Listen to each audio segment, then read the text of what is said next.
오늘 선포되는 설교의 말씀을 통해서 하나님께서 여러분 각 사람에게 당신의 음성을 들려주시고 또 여러분의 삶의 여정에 필요한 것들을 채우시고 공급하시기를 주의 이름으로 축원합니다. 사모하는 심령으로 말씀을 듣고 겸허하게 그 말씀을 아멘으로 끌어안는 성도들에게마다 하나님은 선포되는 말씀을 통해 표적도 주시고 병고침도 주시고 또 삶의 기도 제목에 해결책도 깨닫게 하십니다. 그런 복이 넉넉하기를 축복합니다.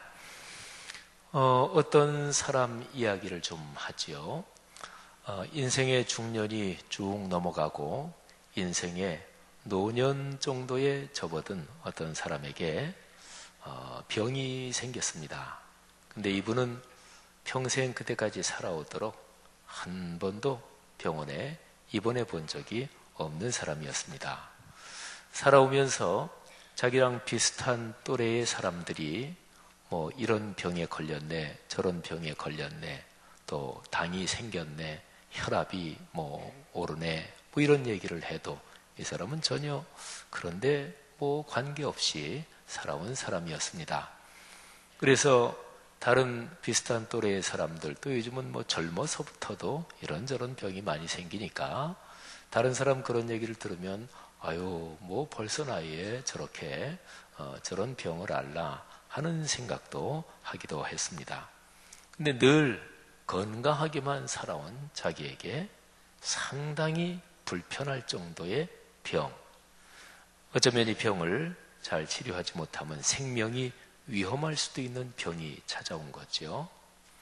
당황했습니다.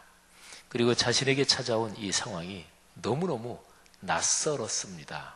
뭐 자기는 그런 거 전혀 상관없이 살아왔으니까.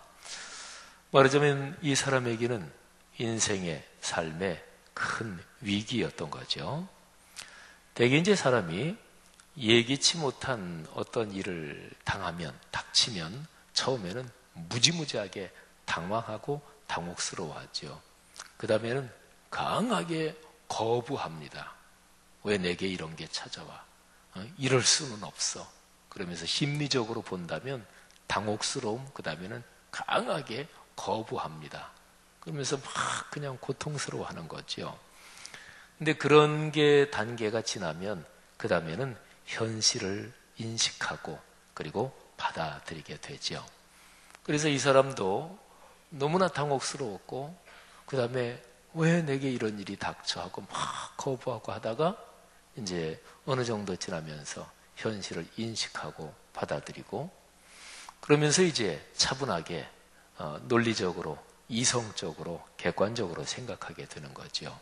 그래서 이 사람이 어떻게 해야 되나 하다가 차분하게 생각해 보니까 뭐 당연하지만 치료 잘 받아야 되고 그러면서 내 건강을 스스로 잘 돌봐야 되겠다 하고서 이제 생각하고 용기를 갖고 자신의 몸을 돌보기 시작합니다. 치료도 그냥 어쩔 수 없어서 받는다 이게 아니고 적극적인 마음으로 또 치료받고 내가 건강해질 수 있다 이런 정신과 마음의 용기를 가지고 치료를 받게 됐고요. 그러면서 이제 마음을 다잡고 용기를 내니까 이제 자기의 몸에도 자신감이 생기는 걸 느끼고 그러면서 자기의 현재 상황에 맞게 적절하게 운동을 하면서 자기의 몸을 잘 관리해 나갔습니다. 근데 이 사람이 그러면서 깨닫는 게 하나님이 만드신 사람의 신체라는 게 참 정직한 거구나 하는 것을 이 사람이 깨닫게 됐습니다. 실제로 그래요. 사람 몸은 굉장히 정직합니다. 우리가 보통 신앙생활하면서 듣는 얘기 중에 뿌린 대로 거둔다. 이거는 창조의 기본 법칙이에요. 신체가 아주 정직하다 하는 것을 사실은 간단한 실험을 통해서 알 수 있는데요. 한번 제가 지금 오른손을 폈는데 한번 여러분에게 부탁할까요? 다 한번 오른손을 한번 이렇게 들어보세요. 손바닥 이렇게 피시고. 예. 근데 손바닥 이렇게 피셨는데 이 손바닥에 힘을 줘서 아주 세게 최대한도로 이렇게 해서 한번 세게 한번 힘을 줘서 쫙 펼쳐보세요. 쫙. 예. 쫙 이렇게 펼치면 여기에 손바닥에 근육에 힘이 가면서 그리고 약간 시원해집니다. 그죠? 발목 여기에도 이렇게 되고. 이게 이제 근육이 사람이 생활하면서 손을 이렇게 필 때는 없잖아요. 그죠? 근데 안 쓰던 근육을 이렇게 힘을 줘서 최대한으로 피니까 이 근육이 사용하면서 시원해지고, 그러면서 혈액이, 사람은 이 말초신경까지 모세혈관이 쫙 펼쳐져 있는데 쫙 하고 피면 그때 이제 혈액이 쭉 하고 이어지는 거예요. 간단한 거지요. 우리가 다 아는 거지만 우리가 보통 생활하면서 스트레칭만 한번 이렇게 해도 시원하잖아요. 그죠? 사람 몸은 정직합니다. 근데 이 사람이 하나님이 창조하신 몸은 진짜로 정직하구나. 자기가 용기를 갖고 또 희망의 상상력을 갖고 운동을 하고 그리고 꾸준하게 관리하기 시작하니까 몸에도 자신감이 생긴다 하는 것을 자기가 느끼게 됩니다. 사람의 질병 가운데서 가장 커다랗게 영향을 끼치는 게 가계력. 이거는 굉장히 결정적인 거죠. 그리고 이제 또 두 번째로 들자면 뭐니 해도 생활 습관입니다.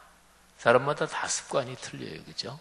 근데 10년, 20년, 몇십 년을 그렇게 살아오면서 생활 습관 때문에 안 좋은 습관이면 거기서 몸이 망가지고 병이 생기는 거죠. 이 사람이 그렇게 꾸준하게 자기의 몸을 관리하면서 내가 이런 안 좋은 습관 때문에 이렇게 병을 얻었지. 이런 것도 이제 깨닫게 되면서 안 좋은 생활 습관을 고쳐 나갔습니다. 몸이 점점 회복되면서 이 사람이 깨닫는 거예요. 내가 이렇게 중년을 넘어 노년 초기에 이런 병을 얻었는데, 근데 이게 내 삶의 위기, 그리고 내 삶의 마이너스가 아니라 오히려 내 삶의 큰 기회구나. 이런 깨달음도 얻게 됐어요. 이 병 때문에 내가 내 몸을 적극적으로 관리하고 돌보게 됐고 안 좋은 생활 습관을 고치게 됐으니 이게 말하자면 더 좋다 하는 생각을 갖게 된 거예요. 그러면서 한편으로는 몇 년 전부터만 내가 이렇게 몸을 관리했으면 이렇게 병도 안 걸렸겠다. 한편으로 그런 생각도 들지만, 근데 내가 몇 년 더 늦게 이런 병이 찾아왔으면 그러면 지금처럼 이렇게 회복되기가 힘들었을 텐데 하는 생각을 하면서 지금 자기의 인생 여정에 이 찾아온 이 질병, 이게 오히려 감사한 거고 이게 내 삶의 기회가 됐구나. 그래서 이제후로 내가 걸어가는 인생길에 건강하게 살 수 있는 중요한 모티브, 전환기, 기회가 됐구나. 이렇게 생각하면서 하나님께 감사를 드리게 됐습니다. 여러분, 제가 드린 말씀은 이제 제가 아는 어떤 분을 이름은 밝히지 않고 이렇게 생각하면서 제가 말씀을 드린 거예요. 근데 제가 이 설교문을 쓰면서 가만히 생각해 보니까 제가 지금 이 얘기를 쓰는 어떤 분 얘기만이 이게 아니에요. 그죠? 이게 사실은 일반적인 패턴입니다. 나이가 40대든 50대든 60대든 자기 인생에서 어떤 질병이 갑자기 찾아왔는데 나는 그 병 올 때까지 나는 병원에 입원해 본 적도 없어. 그리고 나는 1년 내내 가도 감기 한 번 안 걸려. 이런 건강한 분들이 실제로 있잖아요. 근데 그런 병을 중년 넘어서 또는 노년 초기에 이런 병을 얻고서 그것 때문에 오히려 그 이후의 삶이 내내 건강하게 사는 그런 거 얼마든지 있을 수 있잖아요. 사랑하시는 성도 여러분들이요, 위기가 닥쳐온다. 근데 위기란 말에는 우리가 보통 얘기하는 것처럼 두 가지 상당히 상반된 뜻이 들어 있습니다. 하나는 위험, 위기의 앞글자를 따서 위험. 그 다음에 위기의 뒷글자를 따서 기회. 그러니까 위기에는 위험도 있지만 그런데 동시에 기회도 있습니다. 그러니까 내 삶에 위기가 닥쳐왔을 때 그때에 위험하다, 큰일 났다 이것만 보이고 거기에만 정신이 폭 빠져 있으면 그러면 이제 삶에서 계속 마이너스, 부정적인 상황이 발생을 하는 거죠. 근데 위기에 빠졌을 때 그 상황 속에서 이런 기회구나. 제가 조금 전에 말씀드린 그분이 노년 초기에 병을 얻었는데 이게 이후로 내가 계속해서 건강하게 살 수 있는 기회구나. 이렇게 해피엔딩으로 마무리된 것처럼 말이죠. 위기에는 기회도 있는 거죠. 기회라는 한자어, 기회의 한자어잖아요. 여기에서 이 단어는 기계, 또 옛날로 말하면 사람이 보통 삶에서 제일 친숙한 기계가 배틀이에요. 그죠? 기계 또는 배틀 할 때 그 기자예요.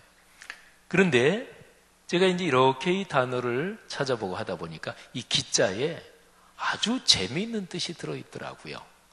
이 기자가 용수철이라는 뜻도 가지고 있어요. 그러면 기가 용수철이다. 그리고 회자는 모일 회자예요. 모인다, 모은다. 그러면 한번 상상해 보세요. 용수철이 이렇게 눌려 있는 걸 상상해 보십시오. 가장 작은 용수철 그러면 모나미 153 볼펜 거기 달려있는 용수철이죠. 그래서 요즘은 다 제품이 좋아서 한 거예요. 옛날에는 153 볼펜 용수철이 이게 눌려가지고 다시 늘어나지 않고 그러면 이렇게 돌려 빼가지고 용수철을 다시 좀 이렇게 늘려가지고 다시 끼고 그러기도 했죠. 그런 작은 용수철부터 자동차에 이 충격을 흡수하기 위한 이 자동차에 들어가는 큰 용수철도 있고 또 공업용 용수철도 있겠죠. 근데 어쨌든 어떤 종류든지 용수철이 꽉 눌러진 상태를 생각해 보세요. 꽉 누른 상태. 그러면 거기에 뭐가 모여 있나요? 에너지, 힘이 모여 있는 거죠. 이거를 가리켜 이제 누른 상태에서 이거를 딱 띄면 이게 용수철이 튈 거 아니겠어요? 그러니까 힘, 에너지, 응축되고 압축된 힘이 팍 하고 발산이 되는 거죠. 그거는 좋은 쪽으로 사용하면 그건 아주 커다란 유익을 얻는 거죠. 나쁜 쪽으로 사용하면 사람을 해칠 수도 있겠지만 말이죠. 성도 여러분, 위기 안에 담겨있는 기회는 바로 그런 것입니다. 거기에 어떤 에너지가 응축되는 거예요. 삶이 늘 그냥 나는 인생 사는 게 2년 전, 3년 전이나 지금이나 똑같아. 지난달이나 지금이나 똑같아. 늘 똑같으면 사람의 정신과 또 영혼, 또 육체에도 이게 말하자면 충격이나 자극이 오지 않는 거거든요. 그러면 늘 그러는 거죠. 어려운 일이 닥쳤다. 위기의 상황에 부딪혔다. 이건 어떤 자극이 오는 거잖아요. 그렇죠?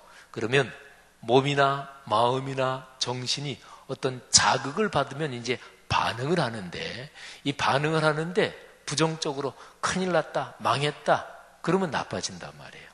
근데 자극을 받고서 이 자극은 에너지를 충동하는 거거든요. 그러면 좋은 쪽으로 되면 그 사람의 삶이 그 찾아온 위기 안에서 기회를 보고 그리고 그 기회를 통해서 더 좋은 삶으로 나가는 거죠. 성도 여러분들이요, 사람의 삶에는 누구에게나 전부 다 위기에 부딪히는 일이 있습니다. 그럴 때 위험, 이쪽에 시선이 매몰되지 않고 기회, 이거를 볼 수 있어야 하고 그거를 잡을 수 있어야 하고 그런 거죠. 여러분과 저 우리 모두의 삶에 그런 일이 또 그런 훈련이 지속되기를 주의 이름으로 축복합니다. 지금 현재 여러분의 삶에 닥쳐있는 어려운 일, 이거는 위기야. 그렇게 생각되는 일이 어떤 것이든지 그건 우선 상관없어요. 내가 미련하고 내가 게을러서 이 위기가 닥쳤어. 그것도 괜찮고요. 아니면은 나는 잘하려고 했는데 나는 잘못한 거 없는데 못된 사람들이 나를 공격해서 내가 이런 어려움을 당하고 있어. 그것도 상관없고 원인이나 이거는 어떻게 됐든지 상관없고 현재 내가 어려움이 있다. 내가 위기에 빠져 있다. 그러면 이 상황 속에서 내가 무엇을 보느냐? 이게 중요하다는 거죠.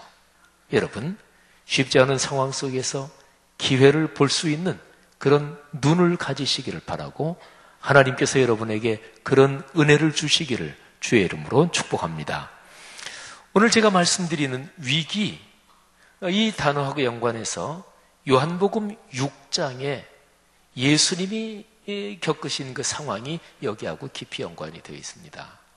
요한복음 6장은 지금 보신이 참 좋았더라 이 묵상지 쭉 순서대로 묵상하면서 지금은 7장으로 넘어갔습니다만은 6장을 묵상하면서 저는 여러 가지로 은혜를 많이 받았어요. 야, 요한복음 6장이 참 멋진 내용을 담고 있구나 하는 깨달음을 여러 가지를 많이 얻었어요. 요한복음 6장은 오병이어의 표적이 일어난 그 사건이 6장에 기록이 되어 있어요. 이거 아주 멋있잖아요, 그죠? 근데 요한복음 6장에서 오병이어의 표적, 요거 한 덩어리고, 그리고 나머지 전부 다는 위기, 예수님의 사역에 닥쳐온 위기에 대해서 말하고 있어요. 그러면 6장은 대조적인 두 덩어리 얘기가 6장에 들어있는 거예요. 오병이어의 기적을 예수님께서 베푸셨을 때 예수님을 따르던 군중, 예수님을 따르던 제자들이 가장 열광했고 예수님을 가장 깊이 신뢰했고 예수님의 인기는 가장 높았습니다. 그야말로 하늘을 찌를 듯이 우리 주님 예수 그리스도의 인기가 높았단 말이에요. 그러면 요한복음 6장에 있는 오병이어의 표적과 연관된 상황은 예수님의 사역 전체 중에서 가장 최고의 시기였어요. 황금기였단 말이죠. 근데 오병이어의 표적, 바로 그 직후에 예수님의 사역이 갑자기 급전직하, 그러니까 갑자기 밑으로 추락하면서 위기가 닥쳐와요. 근데 그 위기가 얼마나 이게 컸냐면요, 예수님을 따르던 사람들이 다 그냥 예수님한테 등을 돌립니다. 제자들 중에서 많은 사람들도 등을 돌려요. 그리고 예수님을 떠나서 다시는 예수님에게 돌아오지 않습니다. 여기에 제자라고 하는 것은 12제자만이 아니라 그 외에 있는 사람들도 뭐 제자 이렇게 불렸는데 그런 사람도 많이 떠나갔어요. 오죽하면 예수님께서 말하자면 12제자에게 하신 말씀일 텐데 요한복음 6장 67절에 보면 이렇게 말씀하십니다. 12제자에게 이르시되 너희도 가려느냐? 너희도 떠날 거냐? 이렇게 물어봐요. 군중들은 물론이고 12제자 외에 그 핵심 그룹에 있는 사람들도 많이 떠나가고, 그러니까 예수님이 12제자한테 너희도 갈 거냐?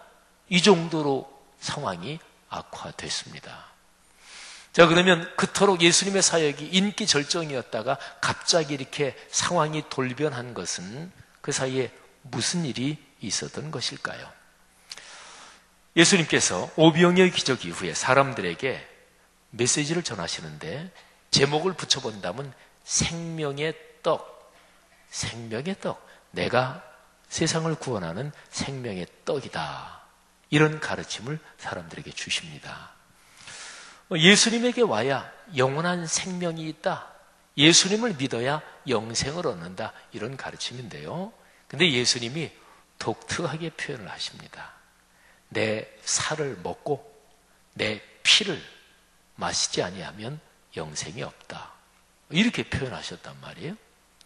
우리는 오늘날 예수 그리스도의 십자가 사건을 알기 때문에 예수님의 살을 먹는다, 예수님의 피를 마신다, 이게 오늘은 성찬식으로 또 예수 그리스도의 십자가 사건을 다시 회상하는 거, 뭐 이런 거죠. 근데 어쨌든 예수님이 그렇게 표현을 하신단 말이에요. 그래서 예수님의 얘기를 들은 사람들도 뭐 그 말이 진짜 저 사람이 자기 살을 먹게 한다, 자기 피를 흘려서 피를 담아준다, 이런 얘기는 아니라고 생각을 했겠지만 하도 표현이 그러니까 요한복음 6장에 보면 예수님의 그 얘기를 들은 사람들이 아니 저 사람이 표현을 어떻게 저렇게 해, 진짜 자기 살을 줘서 먹게 하겠다는 얘기야, 자기 피를 마시게 하겠다는 얘기야, 사람들이 그렇게까지 반응을 했습니다. 그러니까 예수님이 사실은 사람들이 등을 돌리도록 그렇게 이제 표현을 하신 거예요. 여러분, 사람들이 다 그렇게 막 등을 돌리고 막 떠나고 제자들까지도 막 떠나고 이런 상황에서 예수님이 이런 생각을 혹시 하셨을까요? 아유, 내가 표현을 잘못했네. 살을 먹고 피를 마신다. 아이고, 내가 좀 표현이 셌네. 이러다 보니까 사람들이 이해를 못하고 다 떠나갔는데 아유 내가 실수했네 이렇게 표현하지 말걸. 예수님이 혹시 그렇게 생각하셨을까요? 그런데요, 요한복음 6장을 조금만 주의 깊게 읽어보면 그런 표현을 하면서 사람들이 시험에 들고 사람들이 오해를 하고 사람들이 반발하고 이런 거를 예수님이 모르셨을 리가 없어요. 예수님은 그걸 아셨어요. 그런데도 요한복음 6장을 쭉 읽어보면 금방 나와요. 예수님이 반복적으로 그 표현을 하십니다. 내 살을 먹고 내 피를 마셔야 된다.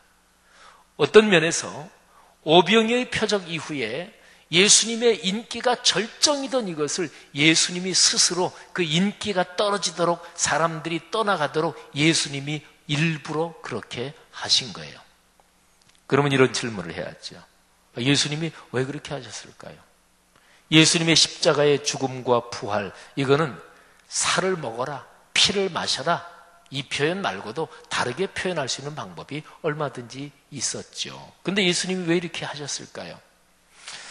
전체적인 예수님의 사역을 묵상해 볼 때 이런 생각을 할 수 있습니다. 예수님이 오병이의 표적을 보고 따라온 사람들한테 너희가 나 따라온 거는 하나님의 뜻을 깨닫고 따라온 게 아니고 떡 때문에, 말하자면 당장 너희들에게 이득이 되니까 따라온 거다, 이런 책망도 하시거든요. 예수님은 살과 피에 대한 메시지를 직선적으로 하심으로써 종교적 군중을 정리하셨고 기복적인 군중을 정리하셨습니다. 여러분 잘 들어보세요. 예수님의 사역은 어차피 사람들의 여론 가지고 되는 게 아니에요. 사람들 머릿수가 많은, 사람들이 많이 나를 추종한다, 이거 가지고 예수님의 사역이 되는 게 아니에요. 예수님은 결국 십자가의 자리까지 가셔야만 했고 십자가에서 못 박혀 돌아가시는 그 지점은 우리 보통 상식적으로 어떻게 계산기를 두드려 봐도 실패, 끝장났다, 이제는 다 망했다, 이런 거잖아요. 사흘 만에 예수님이 부활하셔서 이거를 전부 뒤집으셨거든요. 근데 부활에 제자들이 보태준 게 있나요? 없어요. 사람들의 여론이 부활에 뭐 보태준 게 있어요? 그것도 없습니다. 그러니까 어차피 예수님의 십자가의 죽으심과 부활, 이거는 전적으로 하나님의 은혜로, 하나님의 능력으로, 그리고 하나님의 강한 역사로 되는 일이거든요. 근데 예수님을 따르는 많은 군중들이 예수님이 보기에는 진리를 진짜로 알고 싶다, 진리에 대한 갈급함보다는 그저 종교적인 위로를 얻고 싶은 이런 게 너무나 심한 거예요. 여러분, 어느 종교를 믿어도 종교마다 다 위로를 줍니다. 불교, 힌두교, 남묘 호랭개교, 어떤 종교든지 종교에는 사람이, 인생이 원래 힘든 거잖아요. 아프지 않은 사람이 어디 있어요? 자식 속썩이지 않는 사람이 어디 있어요? 인생 살면서 자기 뜻대로 안 되는 거 누구에나 다 있잖아요. 그러니까 삶이 힘들지요. 그럴 때 종교는 위로의 기능을 해주는 거예요. 모든 종교에 다 있거든요. 근데 예수 그리스도, 이분이 생각하기에는 그저 위로 얻고, 물론 인생에 그런 게 필요하지요. 기독교 신앙도 사람을 위로해 주지요. 그런데 거기에서 한 걸음 더 나가서 진리를 갈급해 해야 된다. 예수님이 보니까 그러지 않아요. 그래서 오히려 시험에 들 만한, 사람들이 등을 돌릴 만한 아주 세고 심한 얘기, 내 살을 먹어야 된다, 내 피를 마셔야 된다, 이게 무슨 식인종도 아니고, 근데 그렇게 강하게 얘기하심으로써 종교적인 군중을 정리를 하신 거예요. 또 하나가 기복적인 군중. 우리 기독교 신앙은 창세기부터 계시록까지 하나님이 주시는 축복을 말씀하십니다. 사랑하신 여러분, 저도 저희 가정 가문이 복을 받기를 간절히 기도하고 또 그렇게 원하지요. 그렇게 되기를 믿습니다. 여러분의 가정에도 하나님이 주시는 복이 넉넉하기를 축복합니다. 그런데 복은 누구나 다 받기를 원하지만 그 복이 누구에서부터, 어디에서부터 오는 거냐? 어떤 사람이 예를 들어서 난 솔직히 그런 거 관심 없어요. 하나님이 주시든 하나님이 아니고 어디서부터 오든 오복이라 그러는 거, 몸 건강하고 경제적으로 넉넉해지고 그냥 나이가 들어서도 치아 건강하고 어디서부터든 무슨 상관이, 난 복만 받으면 됩니다. 그렇게 되면 그건 기복적인 신앙이에요. 말하자면 미신, 무당적인 신앙이죠. 성경이 말씀하는 복은 하나님이 주시는 복이어야 이게 진짜 복이라는 거예요. 하나님이 주시는 거 아닌 거 나는 누구에게서 받아도 상관없다. 하나님이 주셔도 좋고 다른 잡신이 줘도 좋고 뭐가 이렇게 해서 와도 좋고 난 그냥 돈만 많이 있으면 된다. 나는 그냥 건강하기만 하면 된다. 근데 그거는 결론적으로 보면 그건 진짜 복이 아니라는 거지요. 내 삶을 결국에는 이게 불행하게 만든다는 거지요. 그러니까 기복적인 군중들을 예수님은 위험하게 보신 거예요. 그래서 오히려 내 살을 먹고 내 피를 마신다. 이 센 얘기로 기복적인 군중을 정리를 하신 거예요. 그렇게 해서 예수님이 이후로 걸어갈 십자가의 길에 든든한 기초를 놓으신 거예요. 여러분 보세요. 예수님은 요한복음 6장에서 당신 사역의 최고 절정, 가장 전성기 황금기를 당신 스스로 일부러 그거를 띄어내셨습니다. 그러니까 위기의 상황을 예수님이 스스로 만드신 거예요. 근데 예수님은 그 위기의 상황에서 위대한 기회의 길로 오히려 걸어가시고 기회의 길을 열어놓으신 거죠. 성도 여러분, 어떠십니까? 사람이 살면서 어려움만 없으면 좋겠다. 위기, 이거는 제발 닥치지 않았으면 좋겠다. 이거는 뭐 수로 말한다면 이건 하수예요. 하수. 사람이 돈 벌려면 아니면 사회적으로 성공하려면 어떤 의미 있는 자리에 내가 오르려면 그러면 하나도 위험 부담 겪지 않고 전혀 모험도 안 하려고 그러고 그냥 입 벌리면 떨어지는 거 그거는 나중에 가을 늦가을 돼서 감나무 밑에서 하나 떨어져요. 그리고 입 벌리면 떨어지는 감은 깨끗한 감이 아니에요. 요즘 오염도 심하고요. 그리고 까마귀나 이런 거 지금 쪼아 먹다가요. 그 까마귀 똥도 싸놓고 그런 게 떨어지는 거예요. 그러니까 맛있는 감 먹으려면 감나무 밑에서 입 벌리면 안 되고 감을 따야 돼요. 그잖아요. 사랑하시는 여러분. 우리에게 위기의 상황이 닥쳐오는 거 사람 누구에게나 다 있는데 그런데 거기에서 기회를 보는 거란 말이죠. 그건 무엇일까요? 그게 바로 하나님 앞에 나가는 거예요. 우리가 보통 신앙생활에서 그런 얘기 신앙생활 오래 하시는 분들은 많이 들어봤을 거예요. 내 신앙에 또는 내 인생에 무슨 문제가 있다. 근데 그걸 근본적으로 해결하는 것은 언제나 예배부터 회복돼야 돼요. 근데 이제 우리 보통 성도들은 오래 신앙생활로 이런 얘기는 다 듣거든요. 근데 왜 목사님들이 또는 뭐 이런저런 신학자들도 그런 얘기를 해요. 그러니까 어떤 문제든지 상관없어요. 위기에 빠졌나? 어려움이 있어요? 고통이 있어요? 삶이 힘겨워요? 어디부터 해결하지? 예배부터 해결합니다. 예배부터 회복돼야 돼요. 왜 그런 줄 아십니까? 예배가 뭔가요? 하나님 만나는 자리거든요. 근데 예배를 와도 하나님 만나고 이런 거는 관심 없고 그냥 예배 그냥 출석만 한다. 그러면 하나님 못 만날 거 아니겠어요? 적어도 예배 10분 전 15분 전에는 예배당 자리에 딱 앉아서 주님께 기도하고 하나님 오늘 예배에 순서마다 은혜 받게 하시고 선포되는 말씀 중에 주님의 음성을 듣게 하시고 하나님 오늘도 저를 만나 주십시오. 이렇게 사모하는 마음을 가지면 적어도 1시간 예배 드릴 때 주님을 만나고 다시 체험한단 말이죠. 바로 그것입니다. 어려움, 위기, 고통 이거는 다 인간관계가 다 결부되어 있잖아요. 그런데 거기에서 내가 누구한테 당했는데 반드시 갚아주고야 말어 하고 그냥 막 분노를 쌓아놓고 그러면 그거는 해결되지 않아요.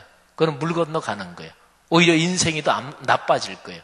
내가 누구에게 분노를 계속 품으면 내 몸에 독소만 생기지. 그럴 거 아니겠어요? 아니면 어려움, 위기에 부딪혀서 큰일 났네, 망했네 하고서 그냥 완전히 꼬꾸라지면 그것도 이제 인생 안 좋은 쪽으로 계속 가는 거죠. 근데 어려운 일, 위기, 힘든 일 당했을 때 인간관계가 다 얽혀 있지만 그게 문제가 아니에요. 이 상황에서, 이 위기의 상황에서 하나님이 내게 무슨 말씀을 하시나? 이 상황에서 하나님이 주시는 교훈은 뭔가? 그러니까 어떤 종류든 상관없다니까요. 내가 미련하고 내가 지혜롭지 못해서 내가 자초해서 지금 어려움을 당하고 있어도 괜찮고 아니면 누구한테 당해가지고 그래도 상관없고 하여튼 지금 어려움이 있습니까? 그러면 여기에서 다른 관계 다 둘째예요. 주님 앞에 나가는 거예요. 주님, 이 상황에서 주님께서 제게 깨닫게 하시는 것이 무엇입니까? 주님께서 음성을 들려주십시오. 그 자리가 예배. 그래서 신앙생활에서 예배부터 회복돼야 된다. 그 얘기가 그래서 그런 것입니다. 성도 여러분들이요, 예배 중심으로 사는 삶이 행복할 수밖에 없는 거지요. 하나님께서 오늘 9월 첫 주간 예배를 드리는 우리 모든 성도들에게 위기 가운데서 기회를 보는 눈을 주시고, 그리고 삶의 이런저런 어려움 가운데 다시 한번 주님과의 관계를 점검하고 조용히 주님 앞에 나아가 주님의 음성에 경청하는 그런 축복을 주시기를 주님의 이름으로 축원합니다. 기도하겠습니다.